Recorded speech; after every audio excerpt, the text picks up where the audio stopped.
Welcome to Talk Cosmos, the show where Sue Rose Minahan and her guests bring you insightful conversations to awaken heart and soul consciousness. Come journey with us exploring the meaningfulness of astrology's energetic cycles and get ready to understand your path in the cosmic roots of the stars.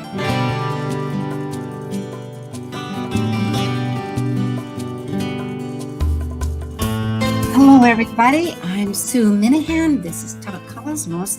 Today, we've just begun June 2026. It's the 7th, and we're going to talk about Chiron that will be in the middle of the month entering Taurus. It's a time of a 7-year, well, I'm telling the story before it begins, but we do have a guest today, and it is a long cycle, and it changes that new identity that we've really been working on for years, since 2018. And now it's finding worth with it, that there is abundance. And we have these cycles this month are interloping, I might say, with other cycles. It seems to be a theme in life. It's not just a one-cut cookie. It's like a display of Christmas cookies, right? You get this, you get that. After a while, you're not feeling too well. But in our point, we are going to try to expand beyond it, although we have a lot of slides, but we'll still try to carry the theme so you get some ideas of what's happening. Okay, enough of me. Let's get to the show. We're ready. In the first week of the month, Talk Cosmos ignites a conversation exploring planet cycle relationships in a cosmos to understand their archetypal consciousness and meaningfulness for individuals and the collective. Blending world events, mythology, and philosophy, these are the astrologers identifying the deeper impact of the planets buzzing in our daily lives. I'm Sue Rose Minahan, founder of Talk Cosmos since 2018. I'm an evolutionary astrologer, consultant, speaker, writer, vibrational astrology student, Dwarf Planet University graduate, Kepler Astrology Toastmasters Club charter member. I have a fine arts music degree plus a certificate in jazz. I'm an artist, musician, and certified color energy life coach. Especially, I love mythology and esoteric philosophies. And I'm Dr. Laura Tad. I work as a spiritually oriented psychological astrologer with students and clients around the world. As a counselor, writer, and educator, I love helping people recognize their inner strengths, take advantage of auspicious moments, and navigate times of challenge with greater ease. On my own podcast, Mythic Sky Storytime, I discuss astrology, mythology, and actualizing our full potential. Learn more at mythicsky.com. Plus, a special guest who we will introduce in just a short moment. And as the ancient Hermetic Code reveals, As below, so above. As above, so below. hello, Dr. Tad. How are you today? I'm doing well, Sue. It's good to be back. Good. And I'll give a heads up, we'll be missing you next month. Laura's got a big trip going to Ireland and China, and it'd be very exciting to have you back in August. So we'll see how jet lagged I am. Or well, we're gonna delay it a little bit. That's right, folks. In August, it will be a little bit later in the month to accommodate. 12-hour time difference is a lot to navigate. Yes, it is. The world and its changes. Well, I'm excited. We have Tracy Quinlan with us again from Canada. Hi, Tracy. Hi, ladies. Nice to see you. It's great to be here. It is. Tracy was here in 2024. We were debating. It was a year and a half or so, and glad to have back again, because this is really Chiron going into Taurus is a whole nother cycle. It hasn't happened. It happens on the 19th. It's about 2 weeks from now. But and it's not staying there either, right? It's just dipping in and then it comes out again. I think in August, I believe. So we're just getting a preview right now. And it always does impact us, though. Yeah, it's so true. Right. I'm not deflecting, but I'm adding to what you're saying, that it's sort of surprising. We think, and then boom, here we are. And then after a while, we get to retreat and shift gears again. Well, Tracy Quinlan's from Edmonton, Alberta, Canada. Her website's Consult the Sky, and she has a podcast with Lillian Bennett, who was on a couple months ago. And that is Sky Notes Podcast. She's a consultant, an astrologer, a teacher, a speaker, and an author. 7 years she's been writing for Llewellyn, which is a big astrological publisher, and just created and published a book, Charting Love with Astrology. And we'll show pictures of that at the halftime. I sound like a football team. And she's an Acutonics practitioner, which is most appropriate considering Taurus. You know, it is the body, it's earth, it's our senses. Laura also has some tools in that and is familiar, and me, I just play my violin and use a bong. So, but we'll talk about that later. Her book is Beginning Friendly Guide, and she has a background in sociology and psychology, takes a grounded, practical, I love this approach to astrology, less fate, more self-awareness. That is almost a t-shirt. I really like it. So, and it has humor, enough to make the hard truths land softly. That's a gift. Thank you, Tracy. Thanks. Here we are, a little bit of AI. I pushed in a few little code words because it really is alchemizing scarcity into abundance. Because I was reflecting back, we're still working on, in a sense, this identity that we're embracing instead of rejecting parts of ourselves, bringing them into focus and saying, yes, I'm going to experience these. But then it comes in, the next step is, how's my self-worth, my sense of value? And do I think in abundance, or am I still thinking there's not enough? So it's a big, we'll see how that goes. But hopefully we're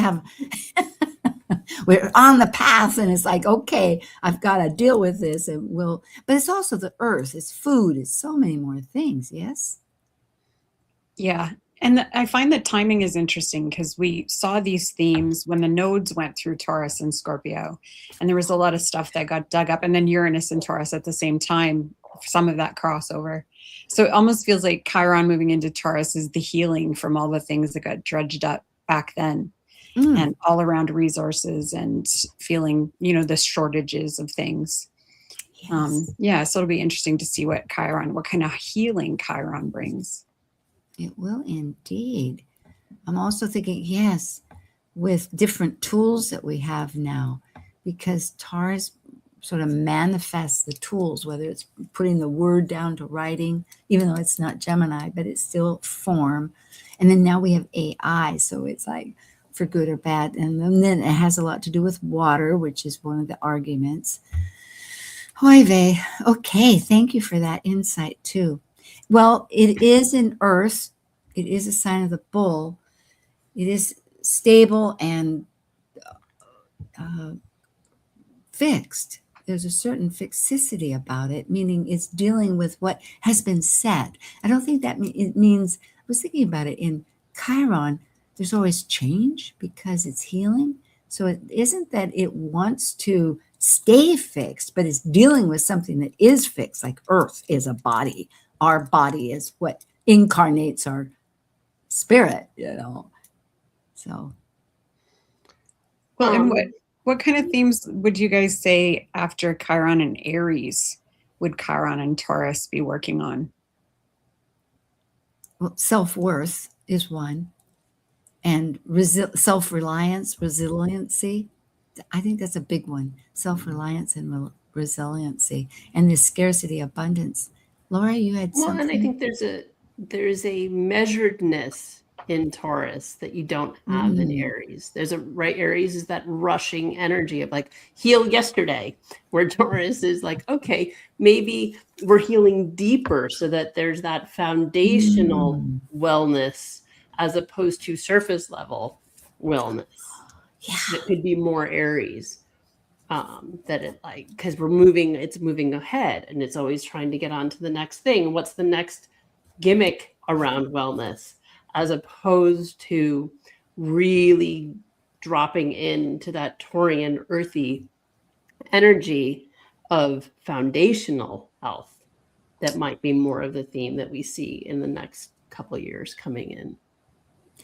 And I'm thinking of that patience. You know, Taurus has a certain patience. It understands that growth is involved. It takes time. But I had just a little chat with Laura earlier, and since you also brought up the nodes with the polarity of Scorpio goes, no, now. I'm finished with waiting. Now, thank you. So there is this tension, I think, that's interesting, especially if it's toxic. You know, it's not working. It's dysfunctional. Well, so then along that lines, it makes me think of more of what we might see is environmental issues around health. I think will be more of a theme. How healthy is your physical environment in terms of mold, in terms of EMF, in terms of, right, all these things that are environmental health things may come more online and paying more attention to how our physical environment is or is not supporting well-being. That reminds me of feng shui, which always has existed, but perhaps it'll have another layer to it. Or tapping. It's really with Nick Ortner and his sister. In terms of like from a tapping, like that tapping's like, you know, doing on your wrist first. I mean, doing the karate chop, and then going on your eye and around, which really is an amazing factor. Anyway, I'm glad you asked that, Tracy. Let's see what else we have. Did you have a thought that you wanted to add? No. Just to follow up what Laura had said, that, you know, some of the themes that came up with Chiron and Aries was, you know, individuality and individual rights. What's my right? And whether that imposes on somebody else's or not. We've been debating that now for quite a while. So that I feel like the repercussions of that get seen and have to be dealt with Chiron and Taurus. So that'll be interesting to see what unfolds for us to realize the damage that's happened and how to heal it. It does build. Absolutely. It is. And it's subtle. It's like, I remember when Aries started, we had the spring, you know, over in Middle East. What was it? It had a name, the Arab Spring. The Arab Spring. Yeah. It just erupted. And then there was the occupation in New York. And then it faded, just like, well, not faded, because it is true that in the cycles that it enters, ingresses a sign, and then it retreats out. And that's because of the cycle as we see it from Earth, I guess. But at any rate, the point, or it goes right, yeah. So the point being that it relaxes, it seems, from that intensity of that focus, and then it comes back again. But this time in Taurus, we don't know. I mean, it could be a big earthquake that happens. I mean, I'm not trying to suggest anything, but when I think about it, I can't be so certain that it won't be something quite dynamic, because it's synergetic. You know, we have, well, we'll see what some of the aspects are. We have Mars and Uranus together, and so, yeah, maybe it will be more Earth. Okay, what am I doing? We're trying to go forward. Okay, there we are. This is the orbit, and it crosses the orbit, doesn't interfere with the planets, but is the bridge between Saturn, the furthest that we see, the known, and Uranus, of the unknown, that disrupts things, a disruptor. So it is that idea that it takes something that is established, perhaps, or that is traditional, and then reveals what needs to be shifted and changed. There's wonderful books about Chiron, Melanie Reinhardt and Barbara Hand-Clow, quite a few. Last week, we went extensively about the Chiron. I'll just give a quick, and Laura, I don't know if you want to add something, but he is referred to as a master healer. He was a tutor to the gods and heroes, Hercules, Achilles, Asclepius. He was taught Asclepius, right? That- So it's this interesting thing God of like, itself. he's not the father of medicine, but he's the teacher to the father of medicine. Yeah, he's Yes. the teacher to the teacher sort of Yeah. thing. Mhm. The root, very great. And he was wounded first by rejection. His mom and dad went, nope. His father was Saturn, unlike the other centaurs that had Ixion. That's a whole nother lawless story. But his father was Saturn, but he just ignored him. And his nymph was horrified because he was half horse and half human, representing our nature and our as a human and nature as the world. But he had imitated himself or camouflaged himself as a horse when he mated with the nymph. So it was a natural thing. But he was in harmony with his nature's animal, which is a great, I think, key to remember as we deal with this wound, because he had this initial wound of rejection. And then the other centaurs thought he was kind of a bozo, I guess, because he was so refined and intellectual, and they were rambunctious and just more with their instinctual desires.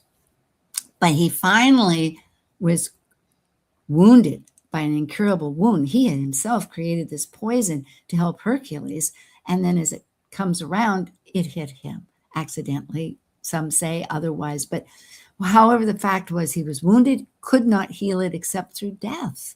It was a very literal thing. You know, we're talking about melodrama ideas here to drive home a point. But the point, the actual, so it is this tension between the body, like of a horse or Saturn, and the human wisdom of the elevated ideas that we get channeled in through Uranus. But there was a pathway, and that was with Prometheus, who was being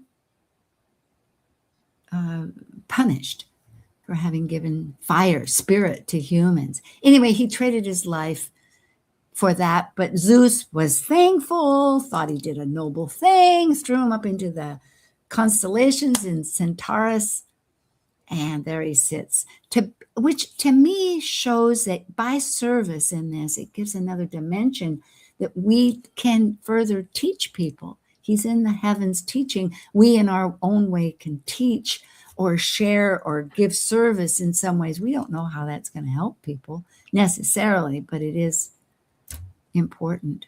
It was a little longer than I intended. Any thoughts, Laura, or should we move on?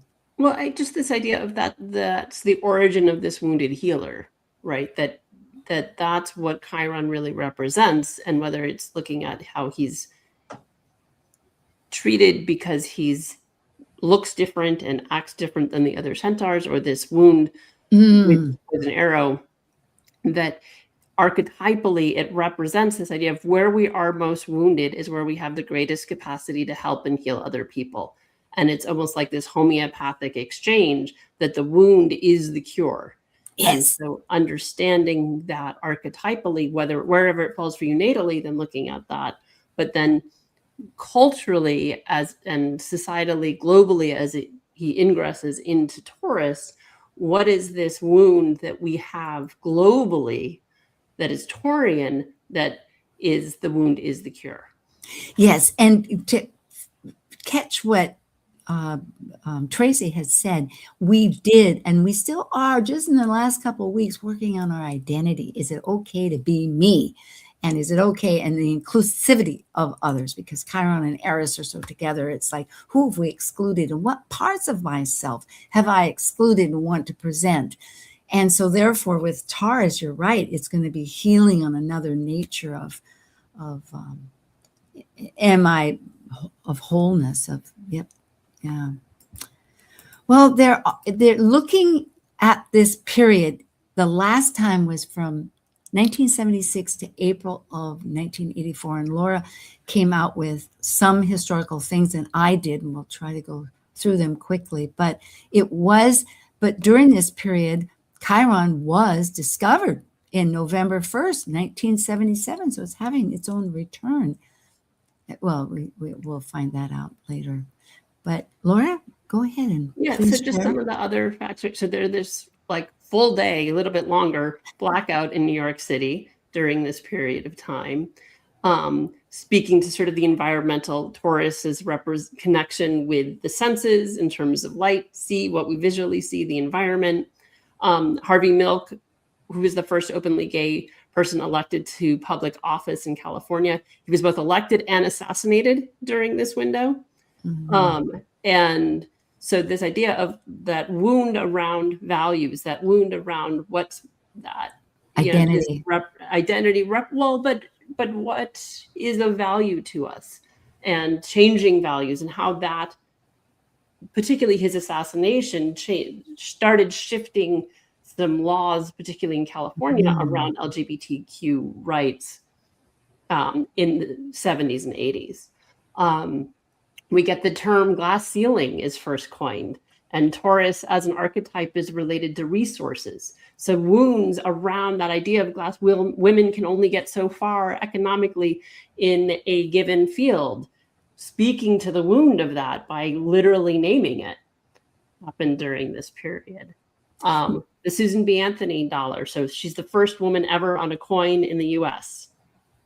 Again, value, giving value. Representing resources financially. Yeah. If I can say with Harvey Milk, it really answers what Tracy was saying so beautifully. I'm glad you followed through with it, because not only did he have the identity to say, I can be me, I am gay, and that's totally okay, and I'm going to therefore go into leadership and announce it, because up until that point, many gay people, it's always in history, but people hadn't verbally expressed it.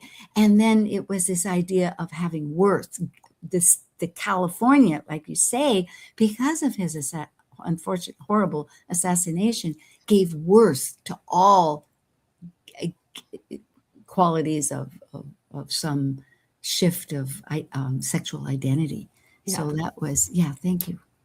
So with Iran, looking at what's going on currently, this will be the Chiron return of the Islamic regime. That all happened during this period where the Shah fled and the current Islamic regime began. So they are having a Chiron return. So there's no accident that this is the time that things are where they are potentially. And my friends that are Iranian and fled Iran, this is what's been going on. That's the time they've had the most hope that they might be able to go home.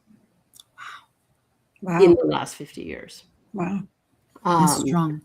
Yeah. So the Senate in the US actually acknowledged the fact that Agent Orange was super toxic, this chemical that was used during the Vietnam War as a defoliant, literally, like, again, the environment.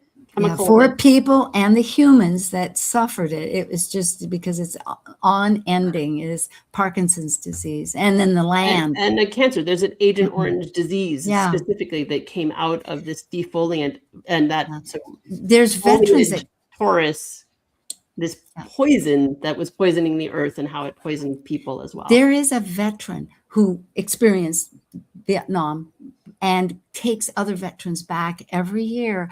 And part of that tour requires every person, each man and woman, if it's with a husband or wife, doesn't matter, $1,000.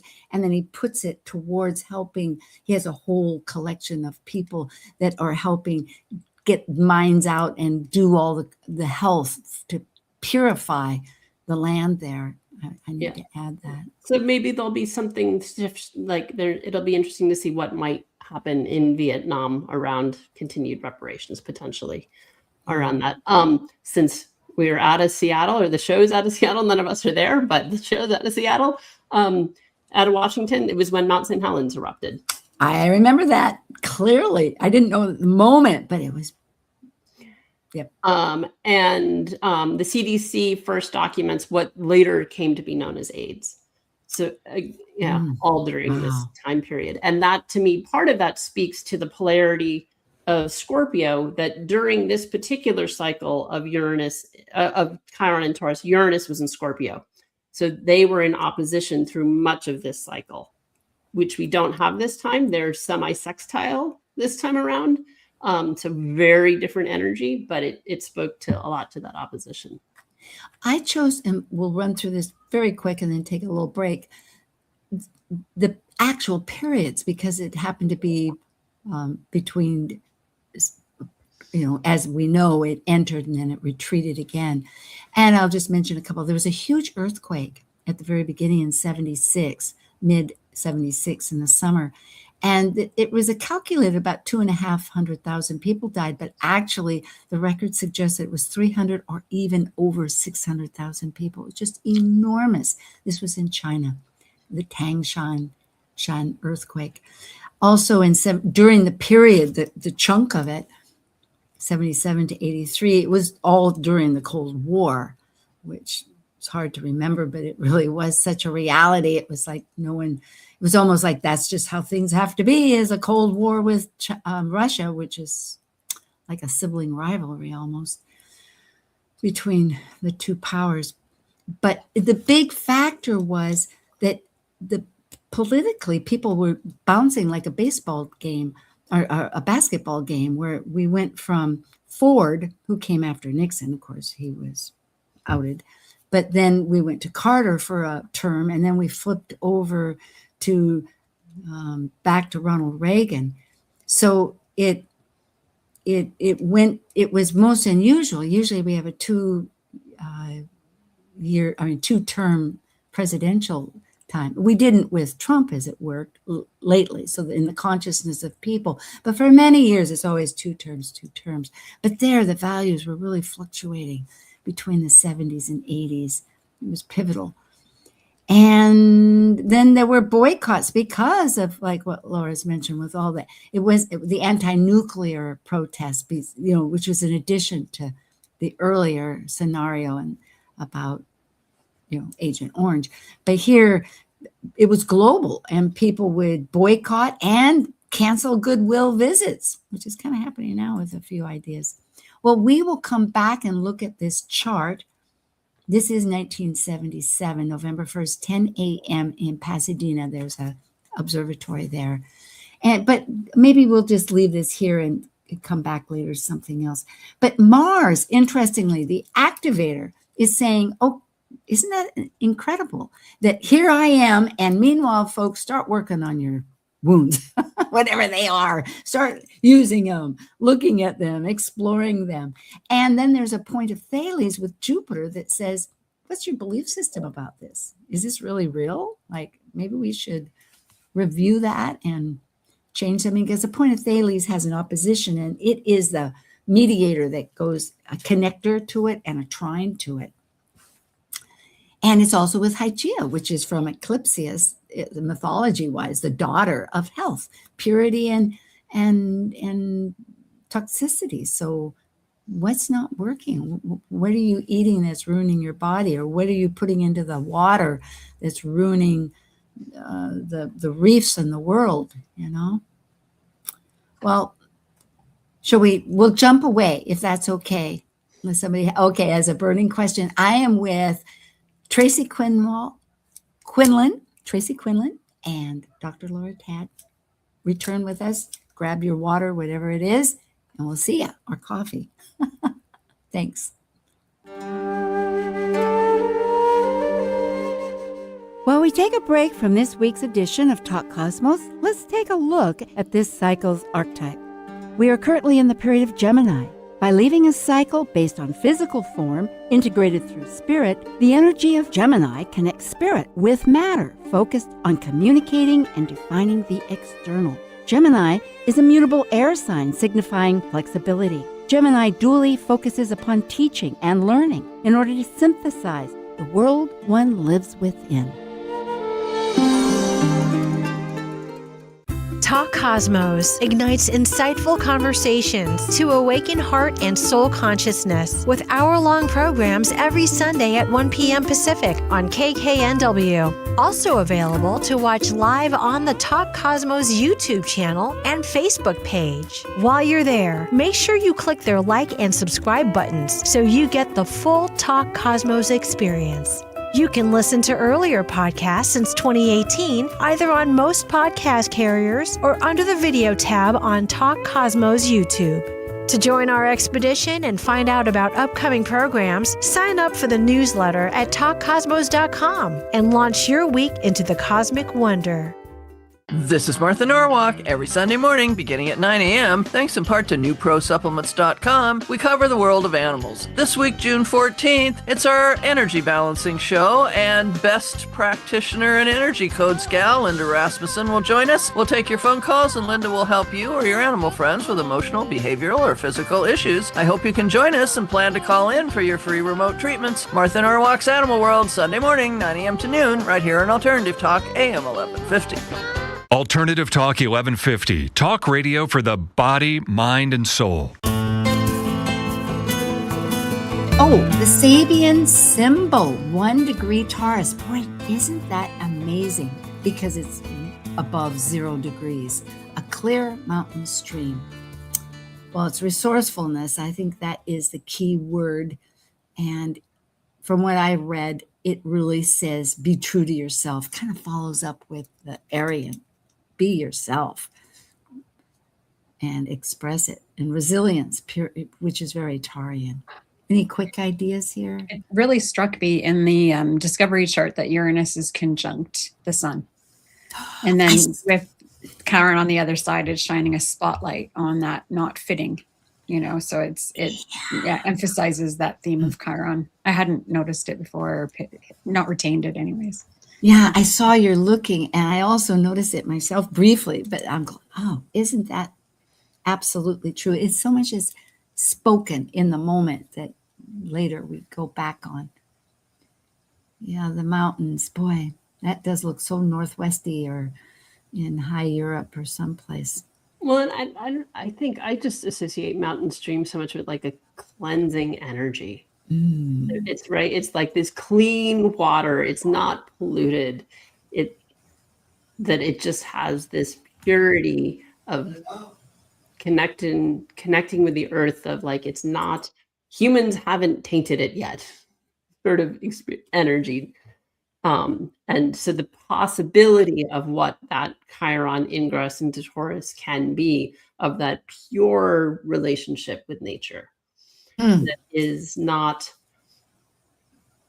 and how healing that can be, and the healing aspect of water, that water is so cathartic, water is so cleansing that it can wash anything away. Yes, it is a 7 to 8 year cycle. Aries, it was the longest, 8 to 9, and that's because it retrogrades and comes back and in both ends.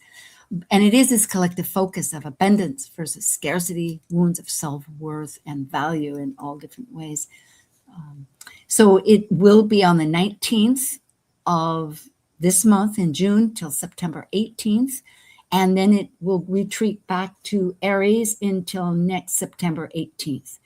Until finally it leaves in 2033, but actually 2034. So you can look back at this later. And it's a very elliptical orbit that Chiron has, as we saw in that chart, meaning that it's short during Libra and then long. And I'm going to keep going because we've got material to cover through our wonderful conversations. It's a sensory experience. We're healing through the senses, through earth, through tangibility. And there's all different ways.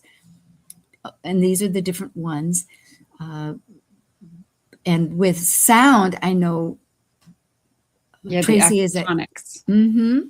Yeah, we have a whole series of the Chiron forks. We've got the high, the medium, and the low forks for Chiron. And a lot of that is dealing, for me, I always turn to Chiron for those when people don't feel like they fit, or there's that wound of never feeling like they fit in, or depending on, for me, Chiron is conjunct my moon, so we can all ascertain what that looks like. So lots of healing around those wounds. So yeah, it's got some really powerful energetic healing value when you're working with the forks, for sure. And in Taurus, one of the things I wanted to say when we're looking at it compared to Aries is, one of the Taurus things I love is the tenacity. And often when we get a planet that goes through Taurus, the things that happen stick.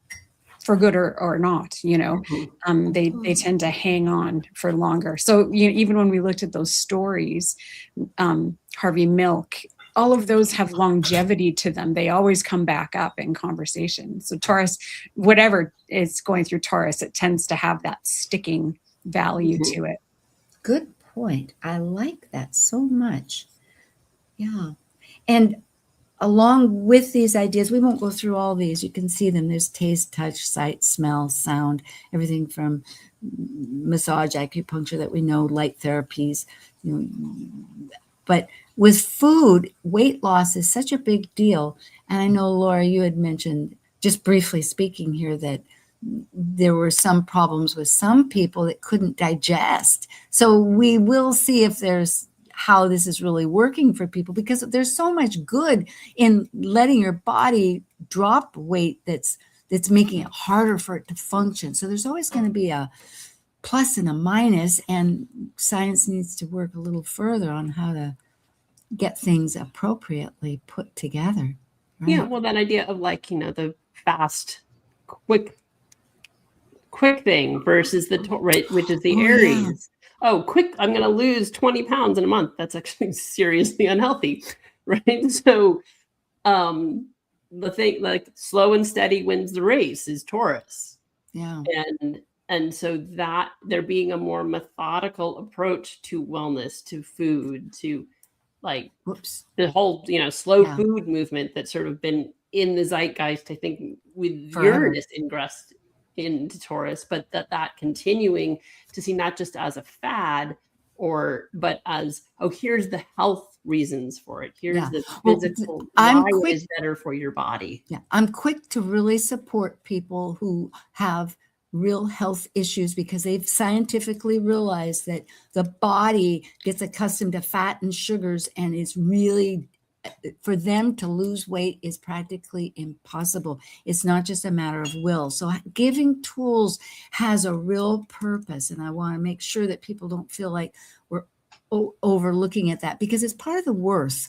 I think it's part of the worth to realize that weight isn't decreed by this manufactured idea of what marketing has given, but there is a health factor.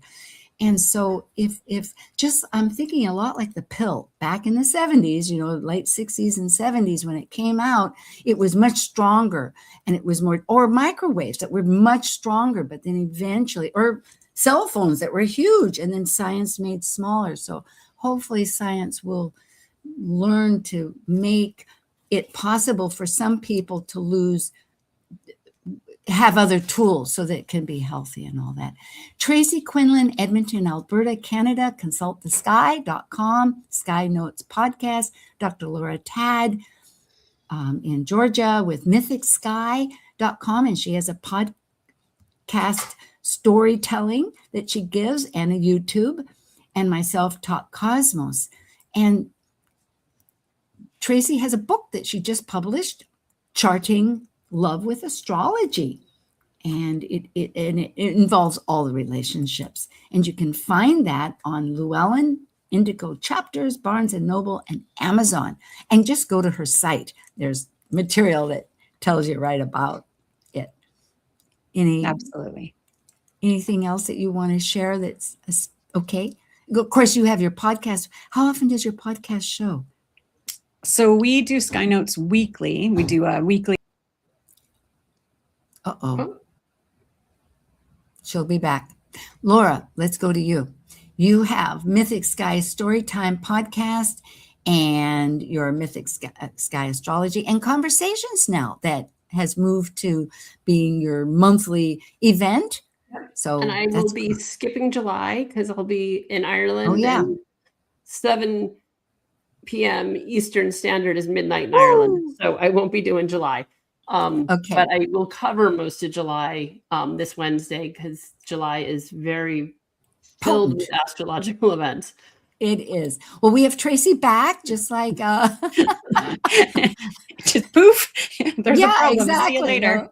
It's good. And Laura has a moon journal, lunar cycles and self-reflection. You can start with any new moon. There are plenty of journaling prompts and suggestions. It's quite fabulous. So look at her book and just go to Mythic Sky. All the information will be there. You can definitely email Laura and she will gladly tell you any facts that you need to know. It's very comprehensive and packed with good things.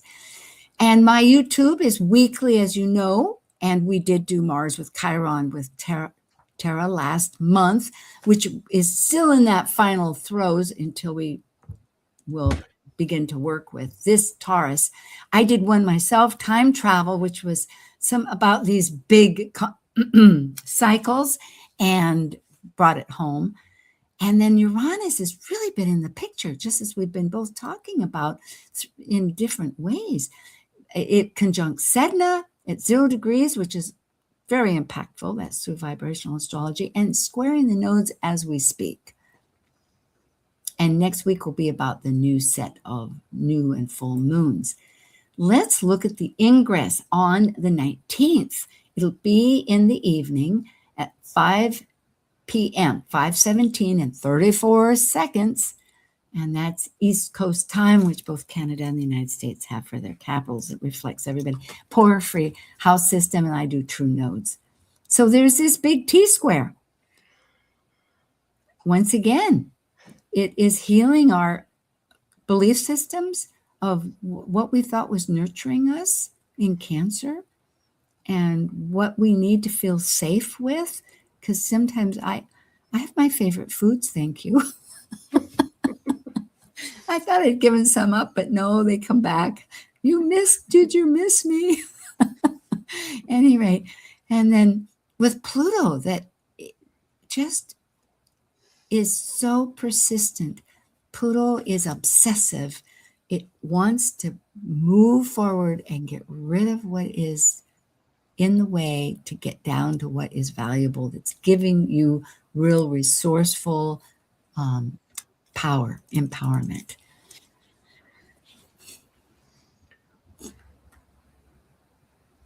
Laura? Looking, are either of you looking at the moon? The moon is pretty powerful, isn't it? It is emotionally, I think we're ready to, it's next to what we need to release. It wants to discern something because it's both in earth signs, it's ready to look at, I think, some of these. Well, and it's in Virgo, so it's an analyzing, right? Like we've got a lot of Virgo energy on the show right now. I know my chart between Tracy and I, we've got some prominent Virgo energy. And so this like, okay, so we're healing, but wanting to, there's that refinement energy of Virgo that's wanting to perhaps feel sure about how we go forward with the healing. Some sense of perfection, although it is a balance to let go of that perfection. I like this too. It's the moon that wants to process.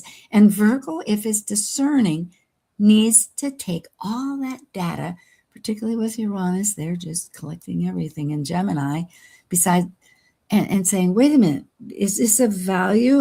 And Pluto's saying, all these energies are, yes, it's a, and it's the point of Chiron's the point of Thales to the nodes, right? So that's part of this as well, of part of how we find that balance, that harmony of that nodal axis is through healing, that spirit and terrestrial polarity of Pisces Virgo through this wounded healer archetype and finding healing of both rather than the ping-ponging back and forth. Oh, it's spiritual or it's earthy. That alchemizing those energies together, and that body keeps the score idea, right? Like how do we, I think is part of that, that healing process that could speak to these nodal, that aspect. And there's something really poetic having Chiron and Taurus at the beginning of its story trine node, north or south node in Virgo, ending its story.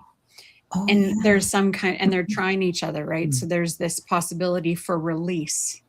And especially with, if you think about Chiron leaving Aries, it's like we get this moment of, okay, let's let go of some of that Aries stuff that we're moving out of. And then we get to revisit it because Chiron will come back. But I like what Howard Susporta says in the Gods Changing Gods, or that book about the outer planets. He says that the transits happen so slowly because we can only process them that slowly. Otherwise, if the change happened all at once, it would be too much for us mere humans to handle. So this is one of those moments, I think, when you see Chiron trine the South Node, that we're going to release what we can now, but you'll get other opportunities to do that as the transition continues. And it's tricky because a few weeks later, it happens on the 19th. And then on the 30th, Jupiter goes into Leo. And on the 1st of July, Jupiter squares Chiron. So, and as Laura, you've said, Chiron during this whole period only stays at 0 degrees Taurus, and then it goes immediately back to Aries. But it seems, and in that last one, I just said Chiron T square. I didn't put point of Thales. So for those people, I had a bullet point. Anyway, it's a little technical error. I mean, it's tighter on the 1st of July than it is on the ingress, but but so it's moving, it's applying.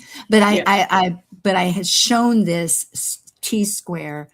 The point of Thales, that it's showing so clearly that you're both talking about. And what's interesting is I didn't really show how, in addition to that, to the nodes, we have Mars and Uranus intention, squaring, activating it.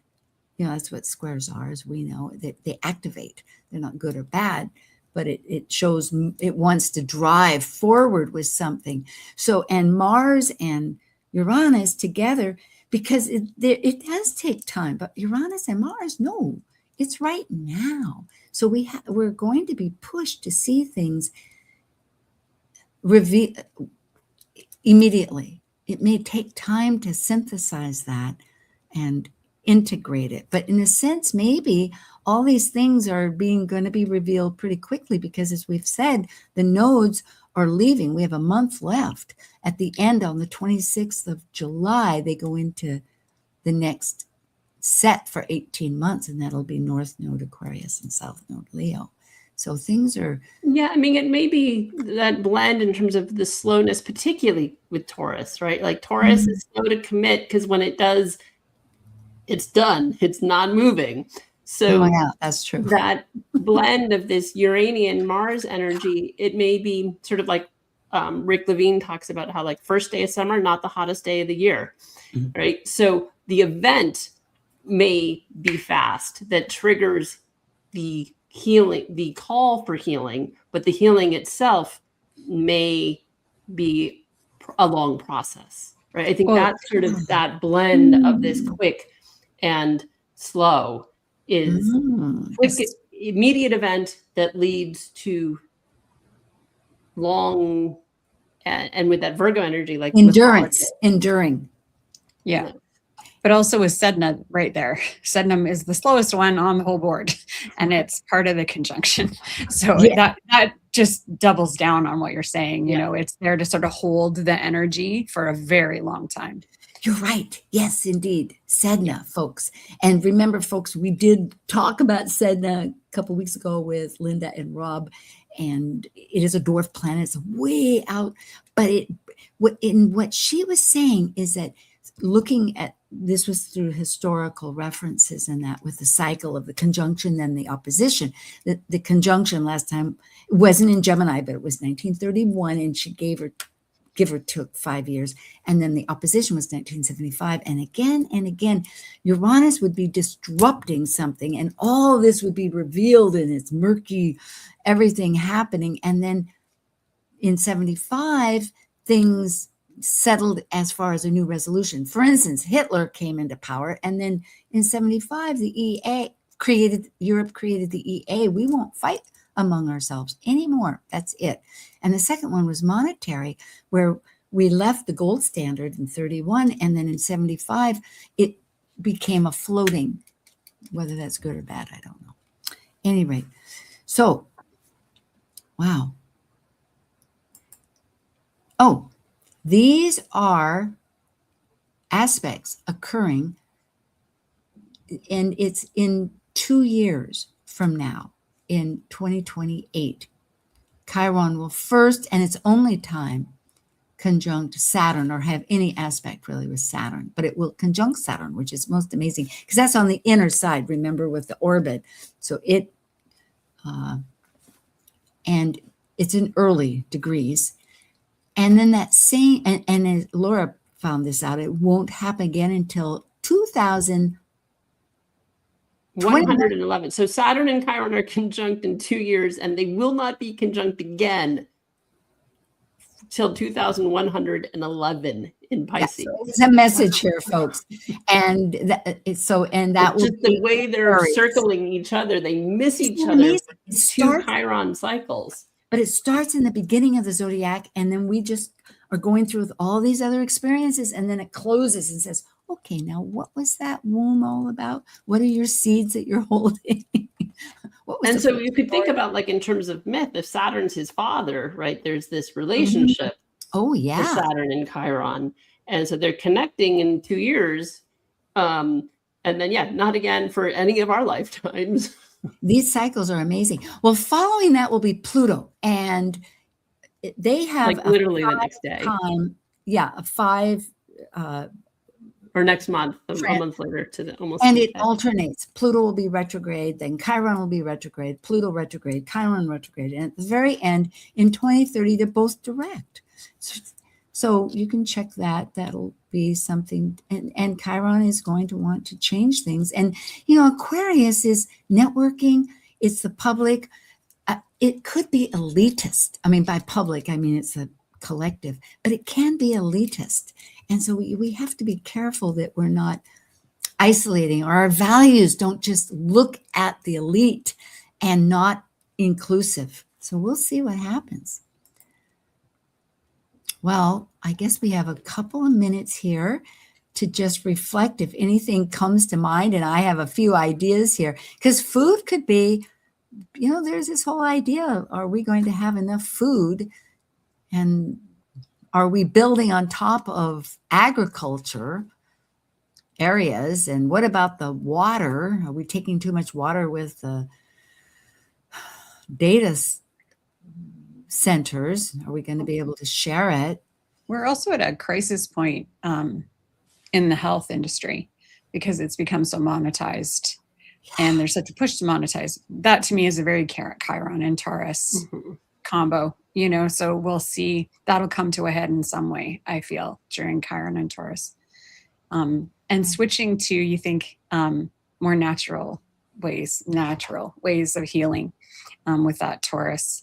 Herbs and things that grow out of the ground will become more researched, maybe. That's kind of what I hope for. Yeah. I mean, maybe we get sort of another wave of this, like food as medicine too, that can come in. Yes. Of even, this was years ago, my godmother's doctoral thesis was on treating psychological disorders with food, because if it's truly a chemical imbalance, you should be able to introduce those chemicals through food and not through synthetic psychotropics. And so things like spinach help depression, right? It's the same chemicals that are found in a lot of antidepressants are found in dark leafy greens.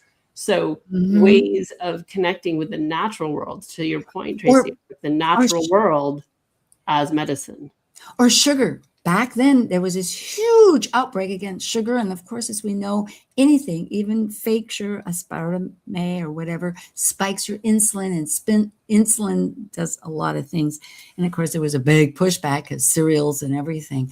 But it is so true. Anybody can realize that, booty. So we are shifting wound wisdom.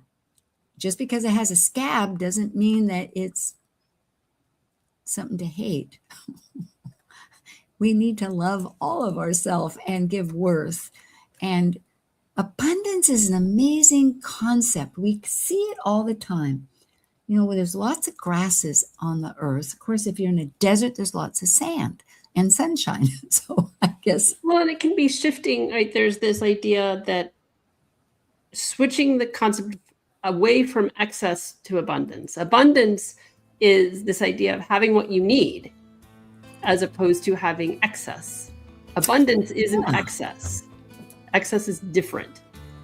Abundance is living fully. Right.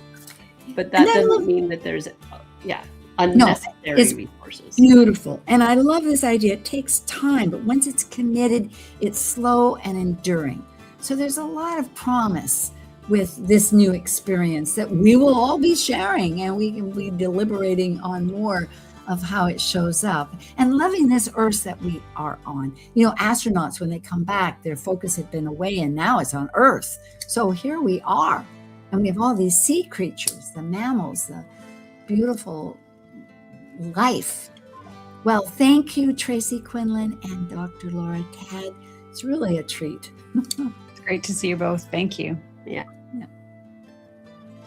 Thank you for joining this vibrant and insightful conversation on Talk Cosmos, the show where Sue Rose Minahan and her guests awaken consciousness by connecting heart and soul consciousness patterns with astrology's energetic cycles. Be sure to tune in next week, same time, same place, to continue your journey through the roots of the cosmic pathway.